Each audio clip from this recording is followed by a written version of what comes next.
오늘부터 읽어가는 27장에서부터요 30장 이르는 내용은 세 번째 모세 설교라고 분류할 수 있는 부분입니다.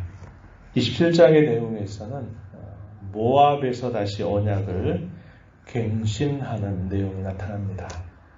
40여 년 전 시내산에서 이제 광야의 처음 세대들과 더불어 출애굽 세대이면서 이제 광야 세대의 첫 세대들과 더불어 시내산에서 언약을 세우게 되었죠. 그리고 40여 년 동안의 광야 생활을 보내고 난 다음에 처음 광야 세대들이 다 죽임을 당하고 이제 새로운 세대가 일어나서 이제 하나님께서 약속하신 땅 접경 지역에서 다시 그 언약을 갱신하는 모습이 오늘 신명기 27장에서 나타나고 있다는 겁니다. 이걸 두고 다르게 뭐라고 하냐면 모압 언약이다 이렇게 부릅니다. 왜냐하면 거기가 모압 평지에 있을 때 언약을 다시 갱신한 것이기 때문에 그래요. 그리고 하나님께서 이 모압 언약을 다시 갱신하시면서 이제 그들이 요단 서편에 있는 땅을 다 정복하고 난 다음에 훗날 세겜에 그들이 도착하게 될 때 또 거기서 언약을 확증하는 의식을 치를 것을 가르쳐줘요. 그래서 여호수아가 이제 마지막 그의 떠날 날을 얼마 남겨두지 않았을 때 이스라엘 백성들을 이 세겜이라고 하는 곳에 불러 모아서 하나님을 섬길 것을 촉구하면서 이 세겜의 언약을 세우게 됩니다. 그 세겜 언약이라 부르기도 해요. 그것은 이스라엘 땅을 다 정복하고 난 이후에 이제 이루어지게 될 또 하나의 언약이다 하는 겁니다. 그래서 오늘 우리가 읽은 말씀 가운데서 1절부터 8절까지의 내용은 그들이 요단을 건너고 난 다음에 또다시 그 언약을 확정하라고 하는 명령을 내려주시는 것을 우리에게 가르쳐줘요. 본문으로 한번 가서 살펴보면 이렇게 말합니다. 2절에 한번 가서 보세요. 너희가 요단을 건너 내 하나님 여호와께서 내게 주시는 땅에 들어가는 날에 큰 돌들을 세우고 석회를 바르라. 이 지역의 나중에 세겜이라고 하는 곳이 된다는 겁니다. 이스라엘 백성들은 지금 요단 동편을 차지하고 이제 서편 쪽으로 가나안 7족들이 있는 그 땅을 들어가려고 하기 전에 이 모압 평지에서 모세를 통해서 긴 설교를 들어왔습니다. 그들의 앞선 세대와 세웠던 그 언약의 내용들을 다시 모세는 이 모압에 있는 이스라엘 백성들과 그 언약을 다시 세우기 위해서 율법의 말씀을 계속적으로 알려줬습니다. 그 내용이 우리가 두 번째 설교라고 부르는 내용 속에 매우 구체적으로 다양하게 소개가 되고 있는 것을 우리가 여러 날들을 통해서 읽어온 것입니다. 그리고 이제 그들이 모압에서 다시 언약을 갱신하고 훗날 그들이 요단 서편 땅을 차지하게 된 다음에 또다시 그 언약을 확증할 것을 명령하시는 것입니다. 3절에서도 보면 요단을 건넌 후에 이 율법의 모든 말씀을 그 위에 기록하라 이렇게 말하죠.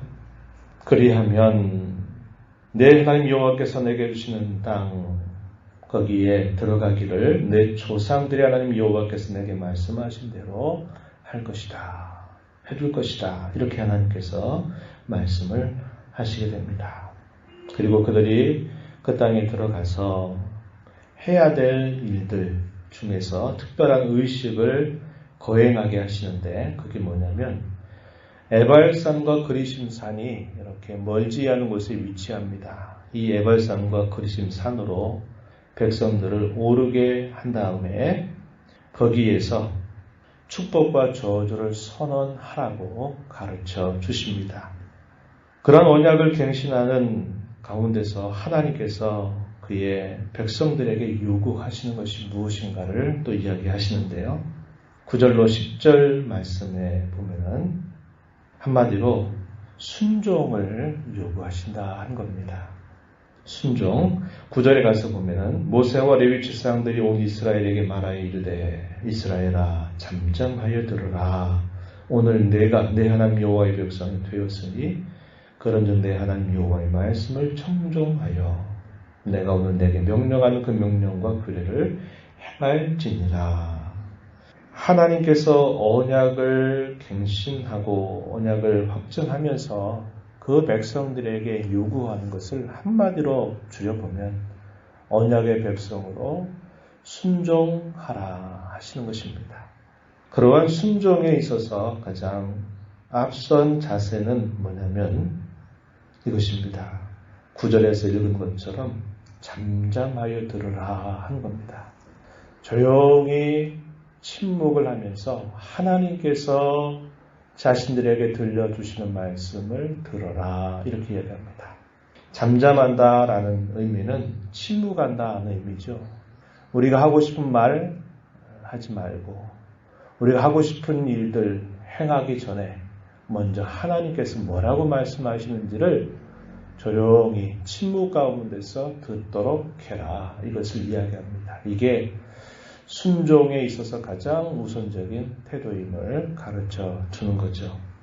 하나님의 말씀을 듣지 않고서는 항상 그 백성들은 방자하게 행하게 될 것이고 또 하나님의 말씀을 듣지 않고서는 그들이 오른쪽으로든 왼쪽으로든 늘 치우쳐 살 수 있다는 것을 알기 때문에 하나님은 무엇보다도 그 백성들에게 언약을 체결하면서 요구하시는 것은 순종하되 가장 우선적인 것은 잠잠하여 듣는 자세를 갖도록 해라 하는 겁니다. 우리가 사람의 말을 들을 때 건성건성 듣는 사람이 있고 어떤 말을 들을 때 굉장히 집중해서 듣는 사람이 있습니다. 잘 들어주는 것, 우리가 사람과의 관계에 있어서도 굉장히 중요하죠. 오늘날 우리가 이 복잡한 세대를 살아가고 또 죄악으로 관영한 세대를 살아가면서 우리가 수없이 많은 그런 상처를 주기도 하고 받기도 하며 살아갑니다. 많은 위로가 필요한 시대라고 부를 수 있겠죠. 특별히 이런 공경의 때를 지날 때에 우리에게 큰 위로가 필요하다는 것을 우리가 다 느끼고 있는데요. 그런 위로에 있어서 가장 중요한 자세가 뭐냐면 잘 들어주는 겁니다. 그리고 공감해 주는 거죠. 말하는 사람의 마음을 잘 헤아리는 사람은 많은 사람을 위로할 수 있는 것입니다. 하나님께서 어떤 백성들을 좋아하실까요? 잠잠하여 듣는 자세를 잘 갖춘 백성을 하나님 기뻐하십니다. 자기의 말을 하고 자기 상황 먼저 들이대고 하는 것보다도 어떤 상황 속에서도 그분의 말씀을 침착하게 잠잠하게 조용히 듣는 백성들을 하나님 기뻐하셔요. 우리에게도 오늘날 마찬가지로 하나님은 이러한 부분을 우리에게 요구하고 계시다 하는 것을 꼭 기억해야 된다는 겁니다.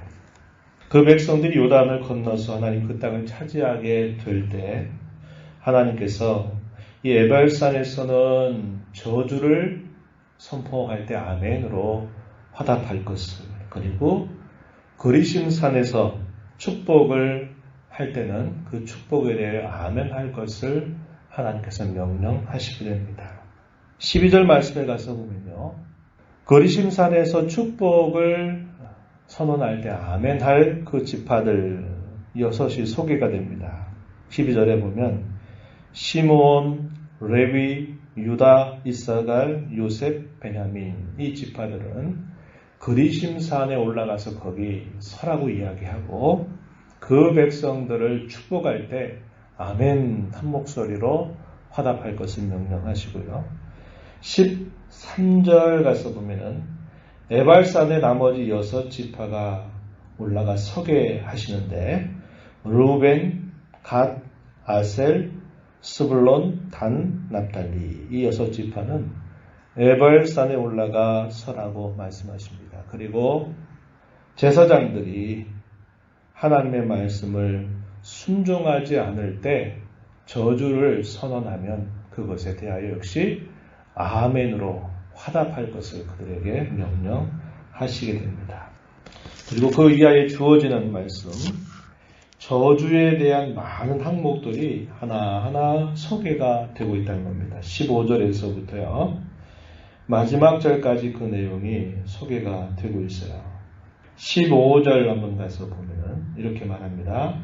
장색의 손으로 조각하였거나 부어 만든 우상은 여호와께 가증하니 그것을 만들어 은밀히 세운 자는 저주를 받을 것이다. 레위인이 이렇게 큰 소리로 말하게 되면 이 에발산에 올라가 있는 이 백성들이 한 목소리로 뭐라고 말하라고 얘기하십니까? 아멘. 이렇게 한 목소리를 말하라고 이야기하시는 겁니다. 이 15절의 내용은 10계명 가운데서 제 1계명, 2계명 이것에 해당될 수 있는 표현입니다. 10계명의 내용들을 그들이 거절하게 될 때는 저주가 임할 것을 분명히 선언하게 하라고 이야기하시는 부분이죠. 16절에서 보면요. 그의 부모를 경홀히 여기는 자는 저주를 받을 것이다. 이렇게 말하면 그 산에 오른 백성들은 아멘 이렇게 말하라고 이야기합니다. 이 계명은 5번째 계명과 관계되죠. 부모를 공경하라고 하는 말씀에 대한 구체적인 실천 말씀이죠. 17절에 보면 이웃의 경계표를 옮기는 자 저주를 받을 것이다 라고 말할 때 역시 아멘으로 화답하라고 이야기합니다. 이웃의 경계표를 옮긴다. 이 말은 이웃의 소유를 탐하는 것이죠. 제 10번째 계명에 대한 또 하나의 구체적인 사례입니다. 또 19절 가서 보면 객이나 고아나 과부의 송사를 억울하게 하는 자 저주를 받을 것이라 할 것이고 모든 백성은 아멘 할 것이라 이렇게 이야기하는 계명은 제 8번째 계명 거짓된 증언을 하거나 또 하는 그런 부분들에 대한 계명이 해당될 것입니다. 20절에 가서 보면은 그의 아버지 아내와 동침하는 자 저주를 받을 것이다. 21절에 짐승과 교합한 모든 자 저주를 받을 것이다. 22절에 그의 자매 그의 아버지의 딸이나 어머니의 딸과 동침하는 자 저주받을 것이다. 23절에 장모와 동침하는 자 저주받을 것이다 할 때 아멘 하라고 하죠. 이 계명은 제7계명에 대한 구체적인 적용의 예입니다. 그래서 여기서 저주를 선언하는 이 말씀들의 가장 근간이 되는 계명은 뭐냐면 영원한 도덕법이라고 부르는 10계명. 10계명에 대해서 그들이 어기게 될 때 저주를 선언하는 그런 내용들이 주어집니다. 24절에 보면 그의 이웃을 암살하는 자 저주를 받을 것이다. 25절에 무죄한 자를 죽이려고 뇌물을 받는 자 저주받을 것이다.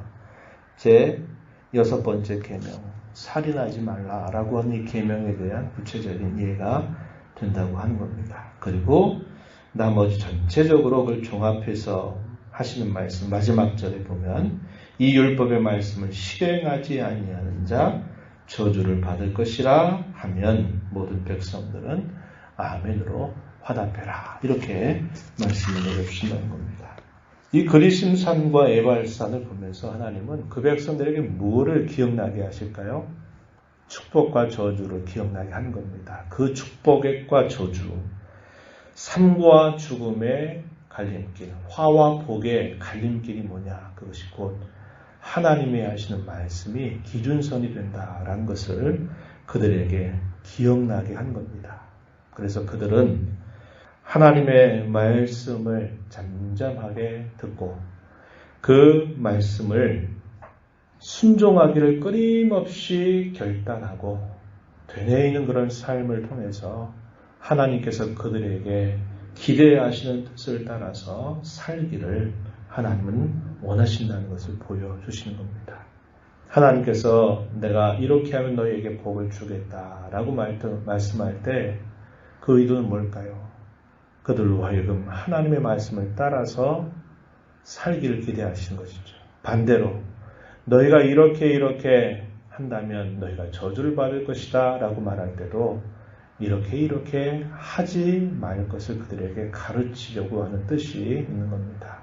그 백성들로 하여금 축복을 저주를 선언하게 하시는 것은 그들로 하여금 오른쪽으로든 왼쪽으로든 치우치지 말고 하나님을 섬기는 바른 길을 따라서 치우치지 않는 걸음을 끊임없이 결단하고 살아갈 것을 가르치기 위한 뜻이 있는 것이다 하는 것입니다.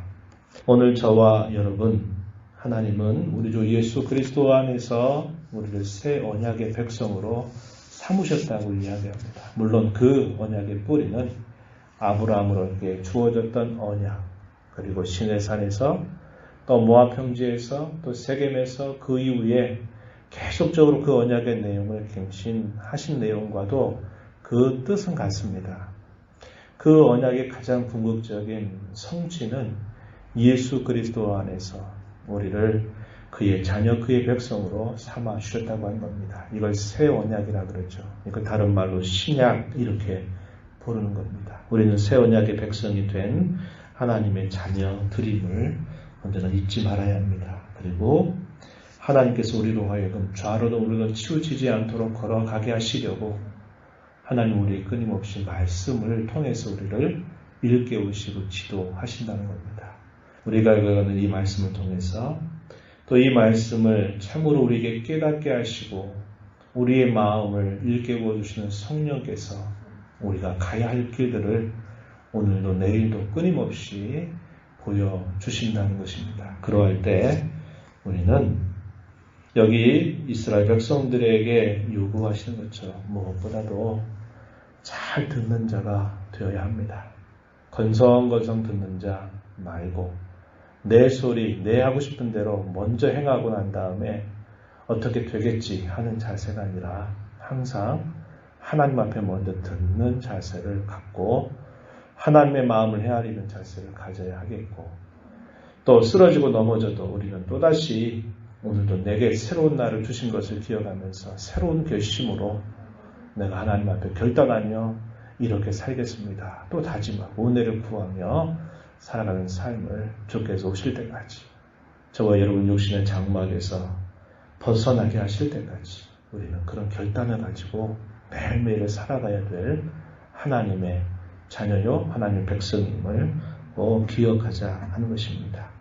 이 하루 우리에게 베풀어 주시는 이 구원의 은혜를 새롭게 함으로 이런 순종의 백성으로 더 힘써 살아가는 복된 삶이 되게 해주십시오. 간절하게 기도하면서 힘써가는 저와 여러분 모두가 되기를 진심으로 바랍니다.